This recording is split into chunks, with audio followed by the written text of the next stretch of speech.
danuu jaalala araarisa kan mul'atu eenyummaansa gargaarsa isaan ba'ee galee abbummaansa natti tole danuu jaalala araarisa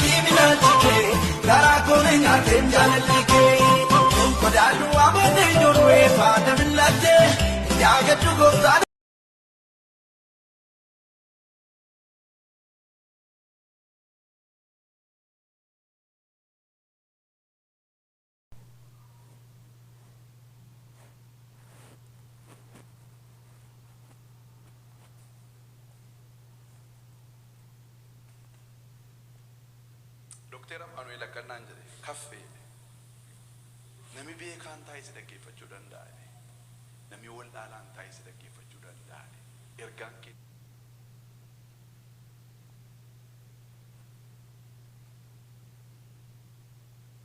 naa kadhadha sagalee waaqayyoo dubbisee kallattiidhaan gara isaa dhadha mul'ata Yohaannis boqonnaa tokko lakkoofsa tokkoo kaasee amma sadiitti isa jiruun dubbisa. Kun mul'ata Yesuus Kiristoos isa inni ittiin wanta dafee ta'uun irra jiru hojjetoota isaatti argisiisuudhaaf Waaqayyo biraa argateedha. Inni ergamaa isaa Waaqarraa ergee kan hojjetaa isaa Yohaannisitti beeksise. Yohaannis waan Waaqayyo dubbate Yesuus Kiristoos isaaf dhugaa ba'ee dhugaa ba'uusaa hamma dhaga'eef hamma arge dhugaa ba'eera. Barri kun itti raawwatamu waan dhiyaateef namni isaa inni dhugaa ba'e kana beeksisee dubbisu warri dubbii raajii dubbatame kana dhaga'anii wanta isa keessatti caafames eeganii attam hagammadanii jedha.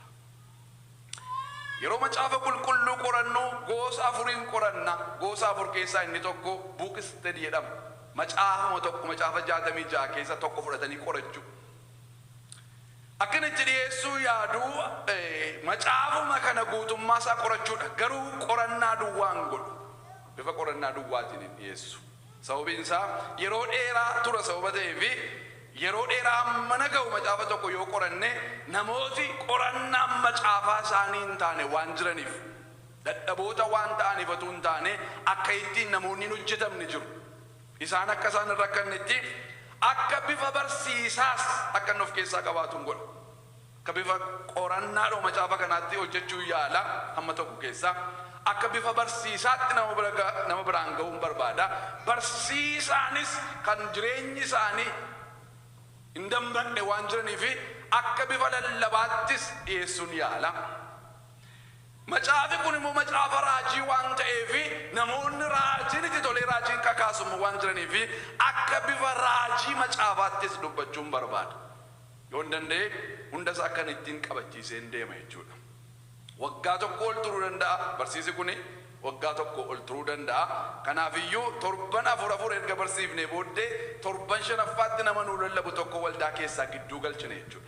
Yeroo waldaan sagantaa addaa qabaattu immoo sagan ammas gidduutti kunne waa'ee sagantaa sanaa irratti barsiifna yookaan lallabna jechuudha. Kanaaf akka kana goona hamma danda'ametti hundumti keessan irratti argamtanii akkasiin kana duukaa buusaniin barbaada. Akkasiin bartanii baay'ee waa'ee macaafa kanaa akkasiin bartan isin jajjabeessuun yaala. Mul'ata jechuun amma kuni mul'ata Yesuus jedha. Kuni mul'ata Yesuus jedha. Afaan Giriikii sanatti yoo ilaaltanii Apokalapsis jedha. Kun mul'ata inni jedhu suni kun Apokalapsis Yesuus jedha. Maal jechuudha inni yoo jettanii waan mul'atu yookaan immoo waan mul'ate waan dhoksaa jala hin jirre waan qadaadamaa hin taane waan banamaa waan ifa namaa galu nama hubachuu danda'uudha. Isa jedhu jechuun hiika of keessaa qaba. Apokalapsis inni jedhu namoonni immoo maal jedhani waldaan kiristiyaanaa immoo maal jechi teoloojii loojishaanonni immoo maal jedhani yoo jenne waan namaa galuu hin dandeenyedha mul'anni Yohaannis jedhan waan namaa galuu hin dandeenyedha. Wangeela Yohaannis boqonnaa 16 lakkoofsa 12 irratti yoo dubbiftani gooftaa Yesuus Kiristoos tajaajila isaa yeroo guduunfuuf ka'e anillee silaa waan isinitti waan baay'een qaban ture amma garuu isin isa baachuu hin dandeessanii kanaaf isinitti himu baachuu waan hin dandeenyeef dhaga'uu waan hin dandeenyeef humna keessan gararraa dandeettii keessan gararraa sababa ta'eef isinitti himu hafuurri qulqulluun hin dhufa yeroo dhufu inni gara dhugaa beekuu hundumaatti isin geessa wanta dhokataa ta'e wanta nama isinitti himuu dide hundumaa yeroo dhufu inni saaqee hiikee isin barsiisa waan isin dinqu Yesuus Kiristoos caalaa kan nu barsiise nu Phaawulos maalifi Kiristoos yoo waan beeku hundumaa gadhiise hafuurri qulqulluun namoota keessan jiru sababa ta'eef innumti inni barsiisuun iyyuu bartoota jedhamanii hojicha fuuchuuf warra qophaa'aa turan hamma gaafa inni isaan biraa deemutti hin galuuf ture waan ta'eef bartoota warra karaa Emaa'us irra deemanii isin waan raajonni jedhan hubachuuf daagii attamiitii isin jedheni inni isin hin galuu jedheni injira warri qulqulluun sababa ta'eef hin galuuf ture fakkeenyaan yeroo inni barsiisu hin galuuf waan lafarraatiin isinitti hime waan waaqarraa erga isinii galuu dide ammatuman waan waaqarraa sana akkuma inni jirutti isinitti hime mu'attam gootu intaltala sana sila kanaafi amma gaa Kiristoos waan namaan galle namatti himu sababa ta'eef wanta barsiisuun irra jiru tun barsiisin waan baay'ee fuudhee adeeme waan ta'eef amma hafuurri qulqulluun wanti inni ergamaa Yohaannisitti kenne mul'ate kun waan namaa galuu hin dandeenye miti silaa hin kennu Waaqayyommas waan namaa galuu danda'u waan waldaan hubachuu dandeessu waan tajaajiltoonni hubachuu danda'a maaliif hafuura qulqulluudhaan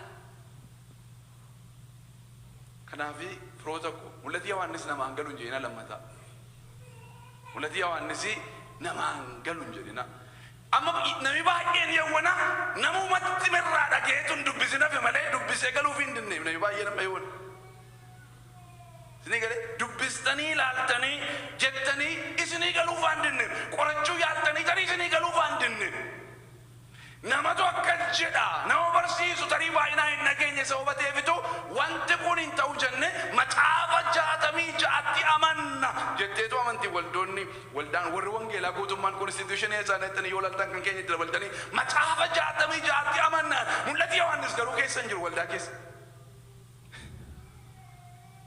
ittuma manna malee hin barsiifnu macaafi kun macaafa namaan galle miti tokkoffaa Qorontos boqonnaa 14 irratti Phaawulos ergamaanii gara bantii waaqaa sadaffaatti ol fudhatame nama biraa fakkeessee dubbata isuma ture wanti isaa gara bantii waaqaa sadaffaatti fudhatameetu dhoksaa gurguddaa akka argee hima maal akka arge garuu eenyutti hin himne maaliif namaan galu hin barbaachisu immoo ta'anuuf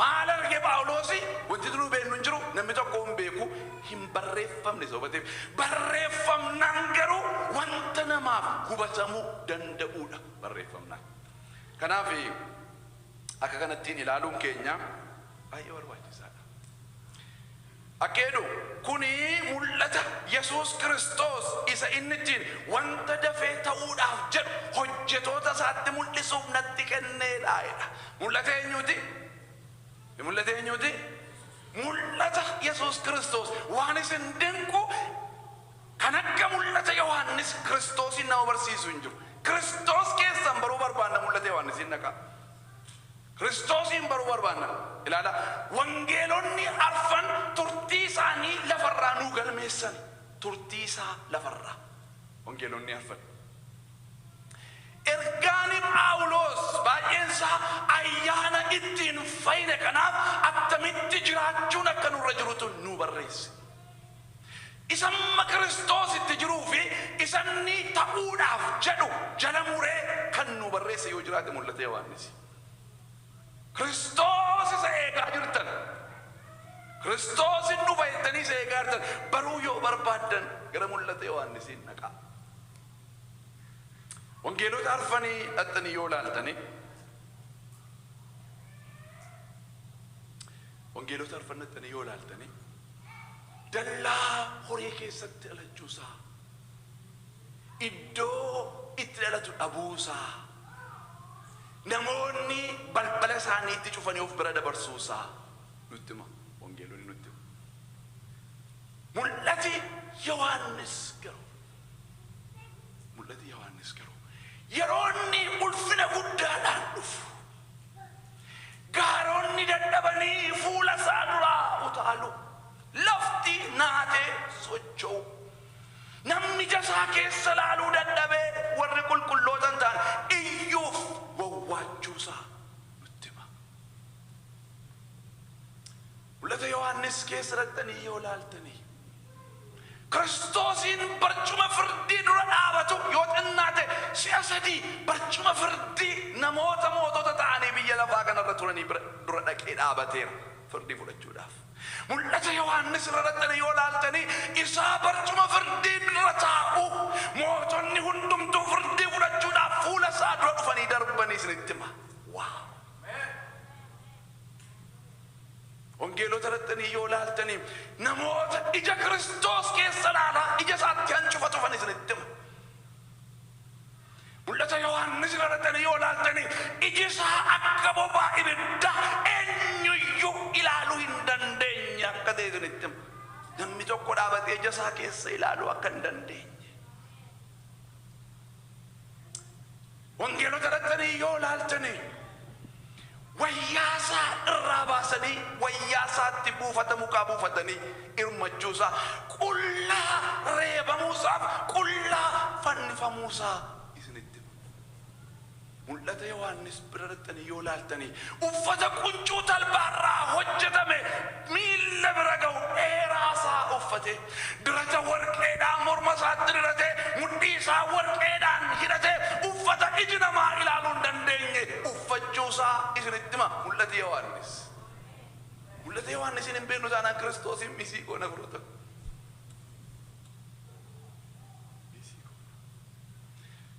Mul'ata Yohaannisin dhaxxanii yoo laaltanii Eloo'ee lemaan sabaqtanii waaqa koo maaliif na dhiiftaa dhageessu. Mul'ata Yohaannisin dhaxxanii yoo laaltanii sagaleen afaan isaa keessaa ba'u akka ursaa bishaan baay'ee sagaleen afaan isaa keessaa ba'u akka kakawwee guddaasaa akka balaqqeessaa sagaleen afaan isaa keessaa ba'u namoota lola armaa Geedoon irra jiran hunduma isaanii xab godhee akka inni isaan fixu billaa qara lama kan caalu akka ta'etu mul'anni Yohaannis nutti hima. Wangeelota dhaxxanii yoo laaltanii mo'amuu Kiristoosin isinitti hima. Mo'ame Kiristoos. Mul'ata Yohaannisin dhaxxanii yoo laaltanii wanta hundumaa mo'ate abooniif gooftummaan hundumtuu harka isaatti kennamuusaa isinitti hima. Nan jaallee macaafa kana. Wangeelota dhaxxanii yoo laaltanii utuu fardaan eegamu harree yaabbatee dhufuusaa nutti hima. Mul'ata Yohaannisin yoo laaltanii farda adii tokkorra taa'ee loltoota farda adii irra taa'an ta'e mo'uudhaa fi mo'aas immoo akka inni beetu isinitti hima. Inni Fariisonni rakkatan kana ture.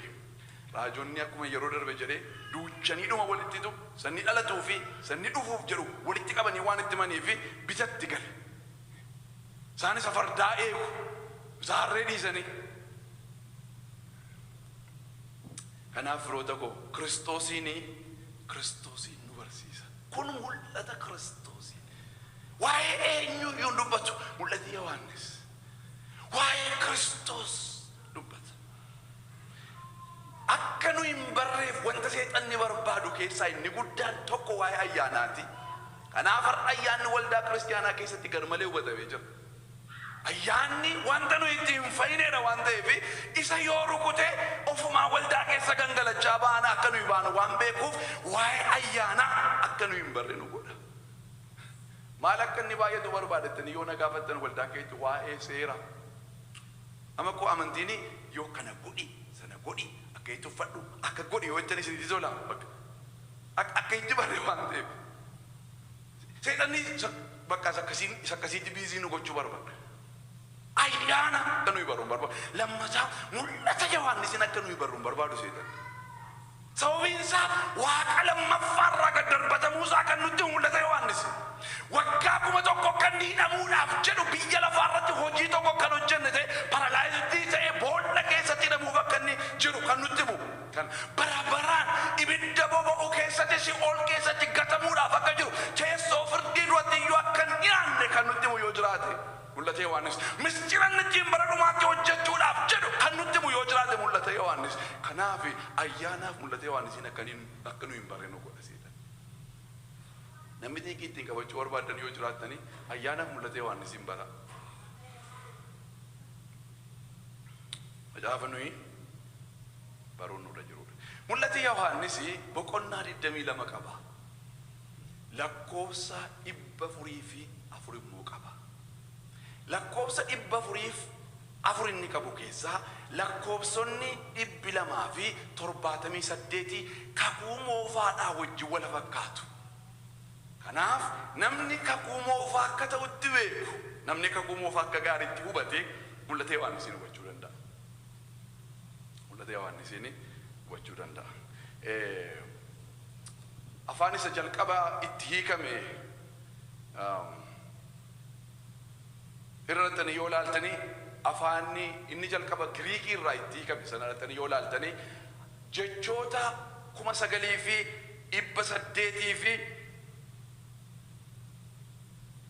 9,852 qaba mul'ati Yohaannis. Jechoota 9,852 qaba. Word study amma gooneti jechoota 9,852 kan tokko tokkoon ilaaluutu nurra jechuudha. Yeroo isaaf yeroo hin qabaanne. Macaafa kana kan barreesse ergamaa Yohaannisiin akka ta'e shakkiin tokko hin jiru. Ofii isaatii ani Yohaannis jedha. Ani Yohaannis jedha. Kiristoostu wanta argituuf wanta dhageessu kana akka macaafaatti caafi ittiin jedhe. Caafi naan jedhamnaanan caafe namni jedhee caafu barreessitoota keessaa gara barreessitoota 40 qabna. Macaafa qulqulluu kana kan nu barreessan gara barreessitoota 40ti. Isaan keessaa caafi akka macaafaatti caafi naan jennaanan caafe jedhee keessaa baasee kan dubbatu Yohaannis. Iddoon itti barreesse Phaaxumoo iddoo jedhamtu biyya bishaan gidduu daseeti aayilaandii wayii irratti barreeffamte jechuudha. Iddoo isheen itti barreeffamte lafeen itti barreeffames macaafa qulqulluu keessaa macaafota nuyi qabnu keessaa sirriitti dhiichisee kan dubbatu nama kana. Namni kun yeroo kana barreesse umuriin isaa waggaa 90 jedhamee yaadama. Namni waggaa 90 jedhu yoo isin jiraate fudhadhaa waa'ee umurii irratti xaaxaa hin qabnu nuyi. Tilmaamaan himama sababa ta'eef. Macaafa kana Yohaannistu barreesse. Waa'ee Yohaannis kana hin hawwitanii baruudhaaf. Namni mul'ata mana ga'u barreesse kuni eewu Yohaannis kun jedheen ilaaluu yaale macaafa qulqulluu keessa. Yohaannis kuni utuun waamamen dura qurxummii qabduu ture. Obboleessa isaa Yaaqoobii fi abbaa isaa Zabdiyoos wajjin. Ilmaan Zabdiyoos inni macaafa qulqulluun jedhu ilmaan Zabdiyoos kuni Yaaqoobii fi Yohaannis jechuudha. Ilmaan Zabdiyoos keessaa tokko ilmaan Zabdiyoos keessaa Musa qoxosuuti. Qoxosuu Yaaqoobii. Yohaannis kun Yaaqoob kuni isa ergamoota keessaa yeroo jalqabaatiif wangeelaaf jedhee mormirraa citeedha. Mormi Yaaqoob cituunsa warra Yihuudootaa garaa ciibse kanarraa kuchisiise Heroodis nama jedhamu nama gara jabeessa. Nama yeroo jalqabaatiif wangeelaaf mormatti citee du'e obboleessa isaati jechuudha. Yohaannis kun. Namni kun yeroo jalqaba waamame Kiristoos maqaa masootiin waame. Isaaf obboleessa isaa Yaaqoobii. Isini ilmaan kakawweeti jedhe. beektonni macaafa qulqulluu kana irratti yaada bara baay'ee kennu gara sanas isin geessuan. Maaliif ilmaan kakawwee ittiin jedhanii namoonni kaaraakterii isaanii kaasanii taphachuu barbaadan jiru. Ta'uu danda'a ragaa macaafa qulqulluu keessaa garuu hin qabu. Ilmaan kakawwee jedheetu waame Maarqos boqonnaa 3 lakkoofsa 17 irratti yoo ilaaltan. Garuu jireenya Yohaannis irraa waan isin dinqu namni kun tajaajila isaa yeroo guduunfu ergamaa jaalalaa jedhameetu beekama. Atam dinqii. Ergamaa jaalala ergaasaa isa jalqabaa keessatti boqonnaa 5 duwwaa qabdi. Ergaasaa isa jalqabaa boqonnaa 5 duwwaa qabdi. Macaafa baay'ee xinnoodha kan xinnoon isaan gadii garuu jijjira. Macaafa xinnoodha isa keessatti boqonnaa 5 keessatti si'a 40 ol waa'ee jaalalaa dubbateera. Jaalala waan jedhu si'a 40 ol maqaa dheera. Ergaasa lammaffaa keessattis waa'ee jaalalaa kaasa. Ergaasa sadaffaa keessattis waa'ee jaalalaa kaasa. Namoonni barsiisa isaa ilaalanii barreeffama isaa ilaalanii ergaa isaa ilaalanii namichi kun ergamaa jaalalaati jedhan. Namni ilma kakawwee ta'ee jalqabee ilma jaalalaa yookaan immoo ergamaa jaalalaa ta'eetu raawwate Yohaannis kun. Yohaannis kun isa wangeela Yohaannisiin barreessedha. Yohaannis kuni isa ergaa Yohaannis dura, ergaa Yohaannis lammaffaa, ergaa Yohaannis sadaffaa barreessedha. Inni mul'ata barreesse kun. Kanaaf macaafota 5 barreesse jechuudha. Obboleessa keenya Phaawulositti aanee macaafa baay'ee barreessuudhaan sadarkaa lammaffaarra Museedhaa wajjiniin kan jirudha Yohaannis jechuudha. Obboleessi keenya Yohaannis, obboleessi keenya Phaawulos macaafa 13 yookaan 14 barreesse. Ibroota isa barreesse yoo ta'e macaafa 14, Ibroota kan barreesse miti yoo ta'e gara macaafa 13 kan inni nu barreesse. Museen 5 barreesse, Yohaannisis 5 barreesse. Kanaaf nama macaafota keenya baay'ee nu barreesse keessaa isa tokko jechuudha. Ergamoota Gooftaa warra 12 keessaa tokko. Umuriidhaani ergamoota keessaa ergamoota warra 12 keessaa isa xinnoodha jedhameetu yaadama Yohaannis kun. Ijoolleedha jechuudha. Waan isin dinqu teessumarra yeroo ta'anii footoo ergamootaa fi Kiristoosiin argitanitti yoo ta'e Kiristoositti aanee kan ta'u mataa isaa kana gateettii isaa irratti hirkifatee kan taa'u Yohaannis. Ijoollummaa isaa ilaalee bira kaa'e ta'ee waan biraatiin of bitti fide ta'ee hin beeku. Yaadatu yoo ta'e yeroo Yesuus irbaata taa'ee isin keessaa namni tokko dabarsee na kennuuf jedha yeroo inni jedhu Phexros Yohaannis itti xeerta waan ta'eef eenyu akka ta'e nuu gaafadhu jedheen. Namni Yesuusitti ergatu jechuudha Yohaannis kun. Ijoollummaaf haa ta'u itti qeetaa'uuf haa ta'u hin beeku. Garuu Kiristoositti aanee irbaataaf nama taa'uudha. Iddoon sun beekamaa jechuudha. Namni waldaa keessatti iddoo qaba. Ini kale anisaan mormiin qabu. I don't know why namni iddoo qaba anis iddoon qaba. Namatti tola iddoo sana dhaqanii mataa'uun. Namichi kun iddoo qabachuudha. Namoonnis Yohaannisiif iddoo sana hin dhiisu. Gara tokkoon kan taa'u Yihuudaa jedhamee yaadama. Gara kanaan gara mirga isaatiitiin kan taa'u garuu Yohaannis akka ta'etu dubbata. Utuboota warra sadanii keessa utuboota jedhee warra Phaawulos ergamaan waamu keessaa isa tokko inni. Utuboota warri nuyi jennu Phexros, Yaaqoobiif Yohaannis obbolaa lamaantu wal faana utuboota ta'ani. Obbolaa lamaantu warra 12 keessaa warra 3 ta'ee filame. Hin danda'amu jechuudha. Maatiidhaan waa hojjechuun hin danda'amu waldaa keessatti. Hin ta'a.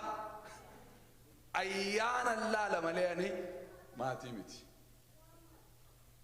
Garuu namootaaf ilaalcha gochuudhaaf wantoota tokko hin darba. Obbolaan fa waldaa kana keessatti jaarsa waldaa yoo ta'an rakkina isaan qabu. Yoo waa irraa ce'anii isaantu wal deeggaree akka nu goona kan jenneef garuu eegumsan godha. Obbolaa ta'aniitu utuboota.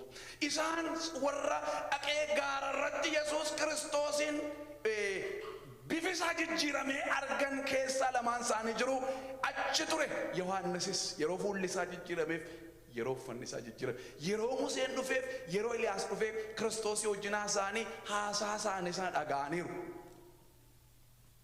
Haasaa isaanii sana dhaga'aniiru. Yeroo inni intala Yaa'iroositti ol lixee Allisaa quumi yeroo inni du'aa kaase intala waggaa 12 Phexros duukaa ture, Yohaannis duukaa ture, Yaaqoob duukaa ture. Isa keessatti sirmatanii jechuudha. Ergamoota warra sagalee achitti dhiise. Warra Kiristoositti aananii jiranii hojiidhaaf Tigaafatamummaadhaaf Yohaannis kuni isaan keessa jechuudha. Yohaannis kuni haati isaa Yaaqoobiin itti dabaltee lamaan isaanii fuutee kadhata dogoggoraa kan isheen itti kadhatteef keessaa tokko. Kadhata dogoggoraa. Yeroo dhattee teessoo kee irra teessu isheenis akkuma Fariisonni yaadanitti yaaddi. Teessoo Abaabileesaa Daawit irra taa'a jedhamee kan jedhame raajiin dubbatame sobatee fi teessoo Abaabileesaa Daawit irra inni taa'u kuni ammayyuu wanta hin ta'in Kiristoos eeggataa jiruudha. Garuu teessoo Abaabileesaa Daawit irra taa'a. Yeroo teessu immoo jarreen kana lamaan ijoollee kan lamaan ministeerota naa godhi tokko bitaa kee kaa'e tokko mirga kee kaa'e jettee tuqatte jechuudha. Kadhate suni ati waan kadhattu hin beektu ati waan kadhattu hin beektu ati kadhannaan akkasii nama kadhatameefidha.